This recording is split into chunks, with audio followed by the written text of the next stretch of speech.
Hi everyone, in this video we'll be going through the part 2 questions from the August 2022 Geometry Regents exams. These are all part 2 questions that are 2 points each, but you do have the opportunity to earn partial credit on them. All right, number 25, on the axes below, triangle dog is congruent to triangle cat. Describe a sequence of transformations that maps dog onto cat. So sequence of transformations could mean one or more transformation. And we want to start basically with triangle DOG, and we want to end on top of CAT. So for a question like this, it's a little bit of trial and error, and there is a possibility that there are multiple correct answers to this question. So when I take a look at this, I want to start off by thinking, do I see a reflection, a translation, or rotation? Okay. So I do notice that it looks like there has been a reflection here. In particular, one guess that I have is over the y-axis. Okay. So that would mean that O prime lands here, G prime lands here,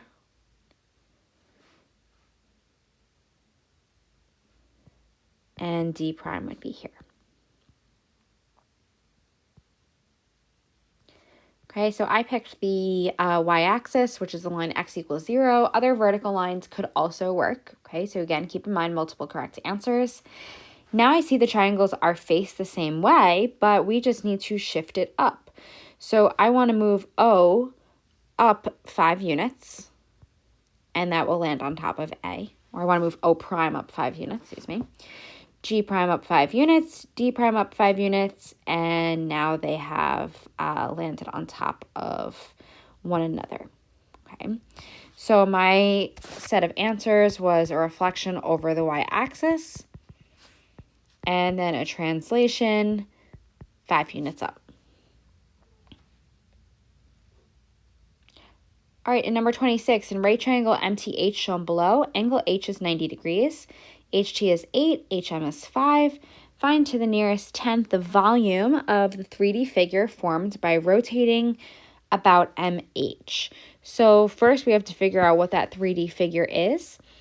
What I like to do is take MH. Even though we're talking about rotations, I think about it temporarily as a reflection. And I'm going to reflect the given triangle over MH. Since that line of reflection, or really that axis of rotation here, was vertical, I'm going to take the horizontal pieces in my picture and I'm going to curve them. Now I can see that this looks like a cone. Okay, anytime you're finding volume, you want to head over to your reference sheet and grab the formula. So volume of a cone is 1/3 pi r squared h. The radius of this cone is 8. The height of this cone is 5. And we're just going to calculate what this is to the nearest tenth. Okay, so I'm going to type this into my calculator. 1/3 times pi, 8 squared times 5. Okay, we want to round this to the nearest tenth, so one place past the decimal. So the volume is 335.1. Okay, for number 27, we have a construction. It says using a compass and straight edge, we're going to dilate triangle ABC by a scale factor of 2, centered at C. And we're going to leave all of our construction marks. So when it says centered at C, just to make a note, this is going to be a point that does not change. Okay, so A is going to change, B is going to change, but whatever the center of dilation is, that will not change. What we basically need to do is make this each side length twice as big. So BC, we need to basically repeat it over here and do the same thing with AC. So to start off, I'm using my safety compass here. I'll just bold the corner at C so it's nice and easy to visualize here. And I'm going to center the little gold ring of my compass on that point. And I'm going to hold that down. I want to basically find the hole in my compass that best lines up with point B. if you're using a non-safety compass, you're going to do kind of like extend it the same way, but I'm going to find the one that I think is the best. So keep in mind that if you're using a compass like I am, the holes on this side and the holes on this side are slightly different sizes. So if you don't find one that you think is great, kind of go back and forth. So I feel like this is the best one here, the one that I have at like point letter P. So what I'm going to do is I'm going to make a little arc. Okay, you want to leave that arc in here. And if you want, you could put P there just as like a little bit of work as a reminder to yourself. And now I'm going to put the gold piece of my compass on that point, use P again, and make another arc. Okay. All right, now I'm going to repeat that same process, and I'm going to do it for CA. And actually, before I do that, let me just connect this using a straight edge. So I'm starting at my center of dilation C, basically tracing over CB, because a dilation keeps line segments parallel. So I'm just going to extend it out through here. Okay.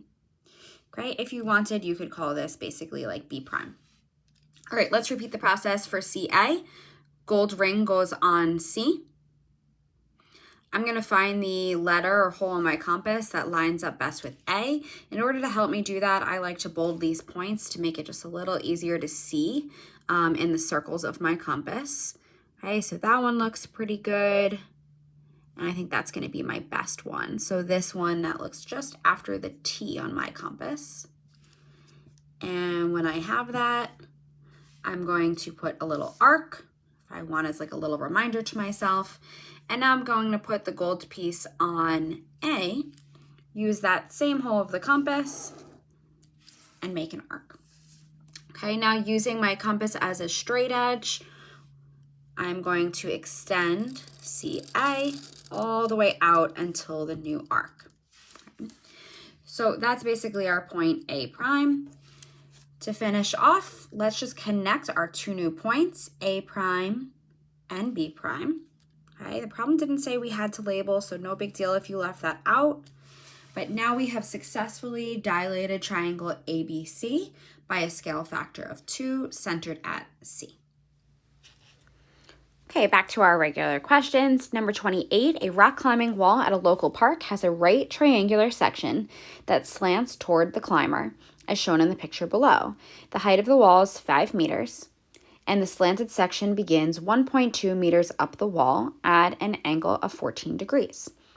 Determine and state to the nearest hundredth the number of meters in the length of the section of the wall that is slanted, basically the hypotenuse. If I go in here, basically if you look, here's our right triangle. Okay, if we take a look at that. And we need to figure out what the length of the hypotenuse is. So what I'm going to do is I'm just going to draw a right triangle off to the side here, just so I can visualize it, not on this rock climbing wall. Let's redraw that here. All right, so we know that this angle is 14. We're looking for the hypotenuse, so I'm going to call that X. And then over here, this vertical piece, it's not 5, it's not 1.2, it's actually the difference between them, 3.8. So if that whole distance is 5 and that bottom piece is 1.2, subtract them and you get 3.8. This is going to be a SOHCAHTOA problem. So looking at 14, here's the opposite side, here's the adjacent, and here's the hypotenuse. All right, based on that, we are going to be using cosine because there's something on the adjacent side and something on the hypotenuse side. So the cosine of 14 is equal to 3.8 over x.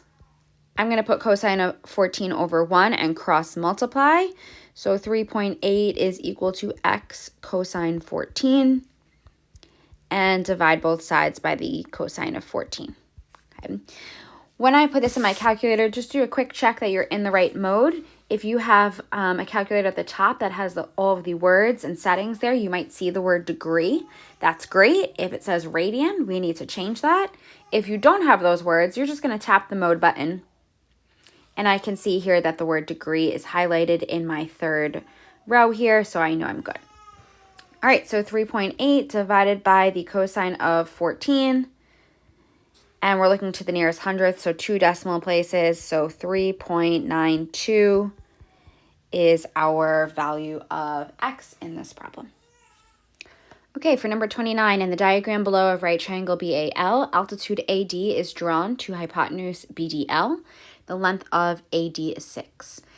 If the length of DL is 4 times the length of BD, find the length of BD. So I'm going to go in and label BD as X because we don't know anything about it. But since DL is 4 times that, we can label DL as 4X. Okay. There's a couple different ways you could do this problem. You could separate the triangles and try and find the corresponding sides in order to create a proportion.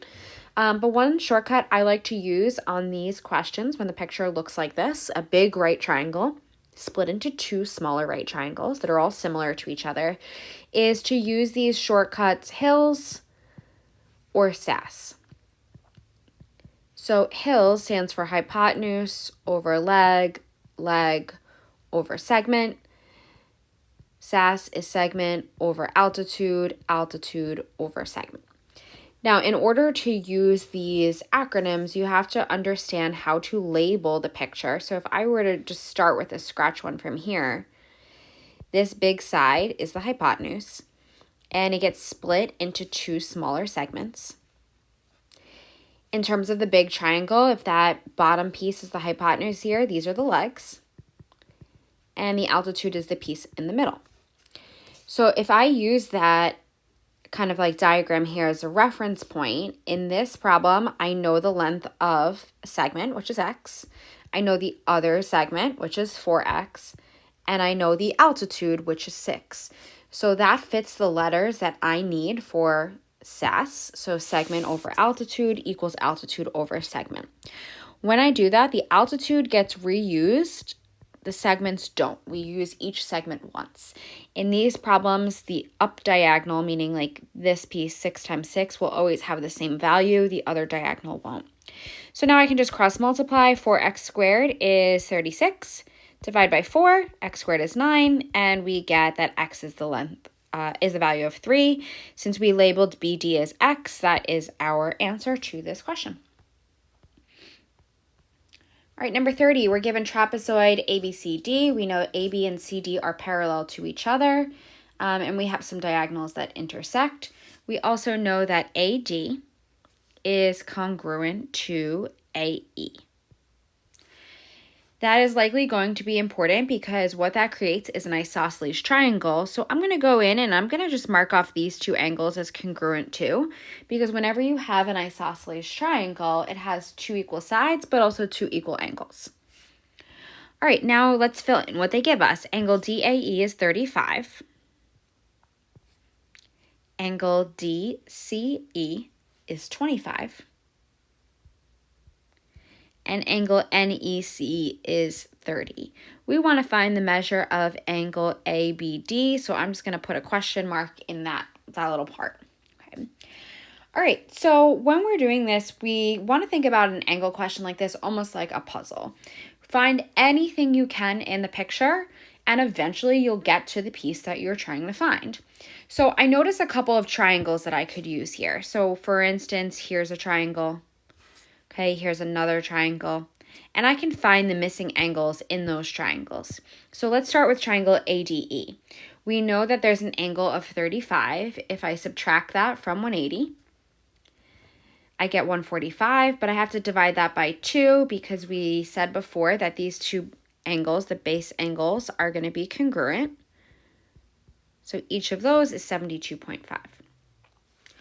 All right, after that, if I look at triangle NEC, I know I have an angle of 30 and I have an angle of 25. I know this angle must be 125. Okay, I can fill in here that this is going to be 55. These 2 angles are on a straight line. And I also can use that logic up here. So if I do 180 minus 30 minus 72.5, this angle is 77.5.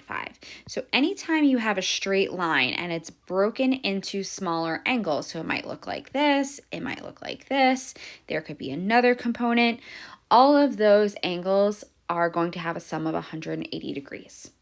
Okay.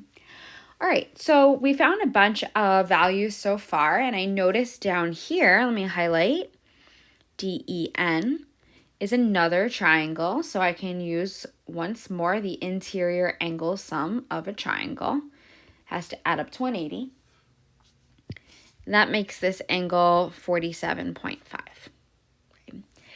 Now, there's a key here that this problem told us is it's a trapezoid, and we haven't really done anything with that information yet. And that goes along with this information that A, B, and C, D are parallel. We have not touched upon that yet. Whenever you see parallel lines, you want to try and look to see if there are alternate interior angles, and they're often recognizable by a Z shape. So here I can visualize the letter Z. And when we have that Z shape and we know that the two sides are parallel, two segments are parallel, the angles that are in the corner of the Z shape, those are alternate interior angles and therefore congruent. So since the corner of this angle down here is 47.5, I know this one also must be 47.5, and that's going to be our answer to this question. All right, 31, our last part 2 question. In the diagram below of circle O, the measure of inscribed angle ABC is 36, and the length of OA, which is the radius, is 4. Determine to the nearest tenth of a square inch, the area of the shaded sector. So area of a sector formula is, I'm going to just abbreviate a little bit here, it's our central angle over 360 pi r squared. This seems to be a popular trend on the Regents exam lately, that they are not giving you the central angle, they are giving you the inscribed angle instead, asking you to basically do an additional step. So if the inscribed angle is 36, the arc across from it is going to be twice as much. That's because the rule for an inscribed angle in a circle is that it's half the measure of the intercepted arc. A central angle, however, is equal to the measure of the intercepted arc, so that's 72. Once I have that, I can actually now go in and I can plug everything into my equation for area of a sector. Okay, so let's type this into our calculator. So I have 72 over 360 times pi times r squared, or 4 squared, and we're looking to the nearest tenth of an inch, and that's going to give us, tenth of a square inch, 10.1 inches squared.